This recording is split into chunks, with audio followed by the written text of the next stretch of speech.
السلام عليكم، كيف نتوما؟ لاباس عليكم؟ كنتمنى انكم تكونوا بخير وبصحه جيده. مرحبا بكم في فيديو جديد ووصفه جديده من وصفات ام عمران. اليوم ان شاء الله غادي نشارك معكم مسمنه معمره بقايا الدجاج اللي كتشط الدجاج بالضغميره وبعجينه ديال المسمن او العجينه السحريه.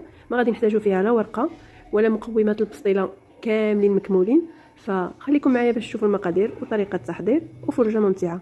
اول حاجه كنبداو الفيديو ديالنا بالصلاه على نبينا، اللهم صل وسلم وبارك على سيدنا محمد، باش هكا ربي يبارك لنا في هذه الوقيته اللي ندوزوها مع بعض. احتاجت هنا 3 الكيسان ديال العنبه ديال الدقيق الفرص او الدقيق الابيض او الدقيق ديال الفرينه، نص معلقه صغيره ديال الملح او حسب الذوق، ومعلقه صغيره عمره مزيان ديال العسل. انا استعملت عسل طبيعي، ممكن تعوضوها بالسكر الا ما توفرش العسل. عندي معلقه كبيره ديال الخل، 2 معالق ديال الزيت، زيت المائده، وكاس وربع ديال الماء اولا كاس ونص على حسب الامتصاص ديال الدقيق. المهم في الاول غادي نضيف كاس مكمول، غادي نبدا نعجن وانا كنضيف في نص كاس اللي الثاني. المهم ما غاديش ناخذ لكم اكثر من كاس ونص بالتاكيد، ممكن ناخذ اقل من كاس ونص يعني كاس وربع على حسب. العجينه تكون عجينه ديال المسمن، ما تكونش قاصحه بزاف، ما تكونش عاود مرخوفه بزاف. العجينه العاديه ديال المسمن ما كنضيفو حتى شي نوع ديال الخميره، فقط هاد المكونات اللي ذكرت معكم. ما كنحتاجوش اننا ندلكوها بزاف، فقط غادي نخلطوها، نمزجوا المكونات وندهنوا يدنا بالزيت وندهنوا العجينه مره اخرى بالزيت ونخليوها ترتاح. ممكن تعملوها ليله قبل، كيف ما ممكن ساعه ساعتين. كل ما خليتوها ترتاح كل ما كتعطيكم الطوع، كل ما كتجي مزيانه العجينه. صافي هنا كتكون كتلصق في اليد. من بعد ملي كنغسلوا يدنا من العجينه وكندهنوا يدنا بالزويته، فكندوزوا عليها هكا باش كتملس. كتشوفوا ان هنا ما مدلوكه ما حتى حاجه، وغادي نخليها المده الكافيه. شحال ما خليتوها كيف سبق وذكرت شحال ما مزيان كتطلق راسها وكتعطيكم الطوع. هنايا انا كنت طيبت من قبل اولا النهار اللي قبل طيبت الدجاج بالضغميره، شدت لي هذيك شويه ديال المريقه ديال الدجاج اللي كتشوفوا في الكاسرونه، تقريبا 2 مغرفات ديال المرق بالضبط. ضفت عليهم 2 بصلات كبار مشلضين، راس معلقه ديال السكينجبير، نص معلقه صغيره ديال السمن او طريقه ديال السمن. الا كان السمن حلو كثروا، كان السمن حار قللوا، رشيشه ديال الملح، وغادي نرد كلشي فوق النار. هنا بواقي الدجاج اللي بقاو لي تقريبا واحد الصدر ديال الدجاج وواحد ريف اخر، يعني ماشي كثير، اقل من نص دجاجه، اقل من نص ديال الدجاجه تقريبا، نقولوا ربع زايد واحد شويه. المهم كميه بقات لي قليله. هنا البصله كنبقاو نطيبوا فيها حتى كتعسل. ضفت لها انا شويه د القرفه وشويه د الزعفران شعره ملي كانت كطيب، وكنخليوها حتى كتولي بهذا الشكل، يعني كطيب مزيان كتولي زبده وكتعسل، ما كيبقى فيها لا مرق لا والو. يعني انا كنضيف شويه د المرق وكنخليها طيب. ممكن نطيبوها في الكوكوط كتاخذ شي وقت كثير. هنا على جنب خديت واحد كاس ديال اللوز بقشورو، عملته في الزيت بارده، وغادي نحاول انني نقليه نحمرو شويه، ما نكثرلوش التحمر غير شويه. وديك الكميه ديال الضغميره اللي بقات في الكاسرونه فانا رديتها فوق النار وضفت لها 3 البيضات، ممكن نمشيو حتى ل4 ديال البيضات كبار، انا ضفت 3 صغارين بزاف. المهم وكنبقاو نحركوا هذيك الضغميره حتى كيطيب البيض بهذا الشكل. هنايا هذا الدجاج باش ما يجيناش ناشف كنضيفوا له كيف شفتوا واحد 2 مغارف ديال الضغميره، وكنخلطوهم مزيان باش هكا كيجينا فتي ومعلك هذا الدجاج ديالنا. دابا غادي نرجعوا للعجينه بعد ما كنخليوها ترتاح، فهكا كنلقاوها يعني كتولي عاطينا الطعم مزيان. غادي نقسمها على 4 ديال الكويرات، 4 ديال المسمنات. اول وحدين ضروري هنا كل مره غادي نشكلوا العجينه غادي نخليوها ترتاح، غادي نكورها نخليها ترتاح 5 دقائق، ومن بعد غادي نرجع باش نطلقها، حيت ما فيهاش خميره ديال الحلويات ولا خميره ديال الخبز. فضروري هاد العمليه كل ما شكلناها كل مرحله نخليوها ترتاح واحد 5 دقائق بالقليله يعني اولا بالاكثر، نخليوها واحد 5 دقائق ونرجعوا نخدموا بها هكا ما كتعذبناش، كذلك يعني كتعطينا الطوع في الخدمه. بالنسبه للتوريق غادي نورق بالزبده مذوبه، وطبعا غادي ندهنوا سطح العمل بشويه ديال زيت المائده العاديه، وغادي نورق فقط بالزبده، ما نستعملوا لا نشا ولا فينو ولا حتى حاجه. ضروري من التوريق ديال العجينه حتى يبان سطح العمل كيف كتشوفوا هنا، يعني الرخامه كتبان معكم. ضروري في هذا النوع هذا ديال المملحات ولا الحاجه اللي غادي نستبدلوا فيها المسمن بورقه البسطيله، ضروري نورقوا مزيان. هنايا رشيت عاود رشه مزيانه ديال الزبده، يعني كنرشوا الزبده في العجينه كامله وكنجمعوا المسمنه ديالنا بالطريقه العاديه بهذا الشكل.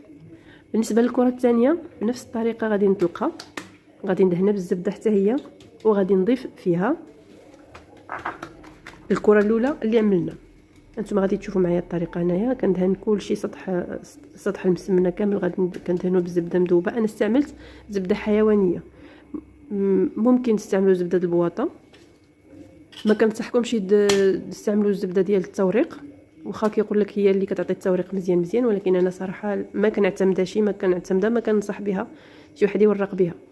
المهم هنا من بعد ما كنتني هذاك الجانب كننزل المسمنه وكنعاود نطوي الجهه الاخرى، وغادي نطوي المسمنه ديالنا هنا. واخا تقطع معكم العجينه عادي ماشي مشكل.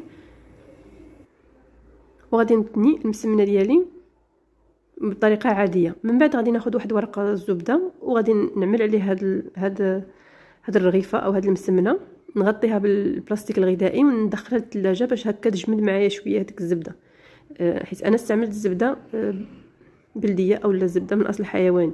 هنا الحبه الثالثه غادي نطويها عاديه، يعني ما غاديش نعمل وحده في وسط وحده. هنا عملنا جوج الكرات ديال المسمن، عملناهم في مسمنه واحده كبيره هي اللي دخلت للثلاجه، والمسمنه الثالثه تنيتها عادي كأنها مسمنه عاديه وخليتها على جنب. يعني انا فقط استعملت 3 الكرات ديال المسمن.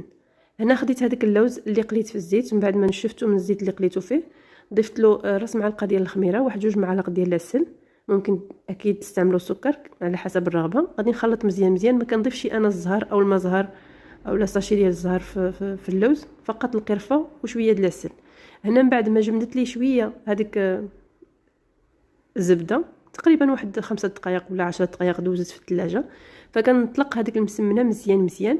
غادي ناخذ المول اللي غادي نطيب فيه او المقله او الفاش ما بغيتو طيبوا هاد البسطيله. صراحه كتجي هاد الورقه كتجيني افضل من ورقه البسطيله، كتجي ما كاينش الفرق، غير هذه كتجي هشيشه اكثر حيت كنخدموها من الاول بالزبده. انا خديت هذيك الدغميره مع البيض وخديت معها الدجاج، خلطتهم كاملين مع بعضهم.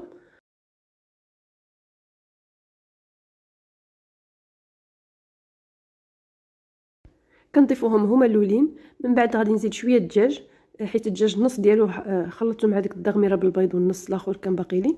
غادي نضيفو من الفوق كطبقه، وغادي نضيف فوق من الدجاج غادي نضيف فوق منه هذاك اللوز والعسل والقرفه اللي خلطنا مع بعض.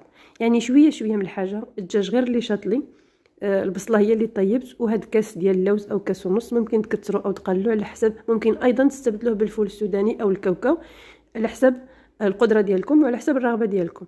فقط كفكره هكا باش نوجدوا بسطيله بلا ما نبقاو نجمعوا في القوام ديال البسطيله نص كيلو ديال اللوز او كيلو ديال اللوز جداده وما الى ذلك. يعني صراحه جات نفس المذاق ديال البسطيله اللي مقومه ديال العراضات، غير هي حجم عائلي، حجم صغير، كتكفي لجوج الاشخاص وجوج الاطفال.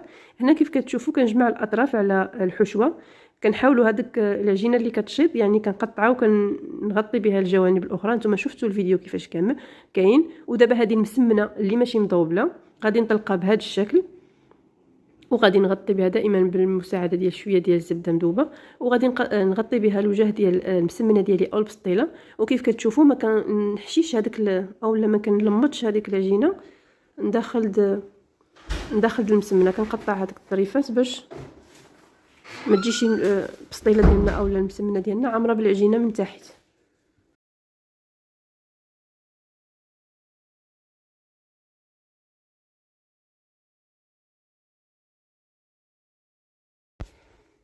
وهنا ضروري نتقبوا العجينه ديالنا او نتقبوا البسطيله ديالنا او المسمنه ديالنا، سميوها كيف بغيتو، نتقبوها هكا باش ما تنفخش بزاف ملي تكون كطيب. انا هنا دهنتها غير بالزبده دايبه، ممكن تدهنوا بالبيض ودرشوا بافون او لوز ايفيلي ولا شي حاجه اللي حبيتو. انا دهنتها غير بالزبده وجات فيها واحد التقرميشه يا سلام، واحد التحميره يا سلام. كيف كتشوفوا هنا خدات وقتها في الطياب. في الاول كنعملها من الفوق ولتحت واحد 10 دقائق، من بعد كنطفي الفوق كنخلي غير لتحت وكنخليها طيب على خطره وتقرمش.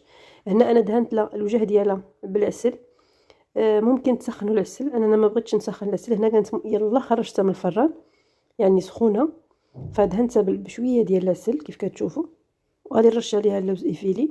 غادي ندخلها للفران 2 دقائق 3 دقائق، المهم حتى يتحمر هذاك اللوز ايفيلي ونطفيله. يعني دغيا كيتحمر بسرعه، انا غفلني هنايا يعني كان غيتحرق في اخر لحظه. المهم اهم حاجه هي البنه، بنينه بنينه.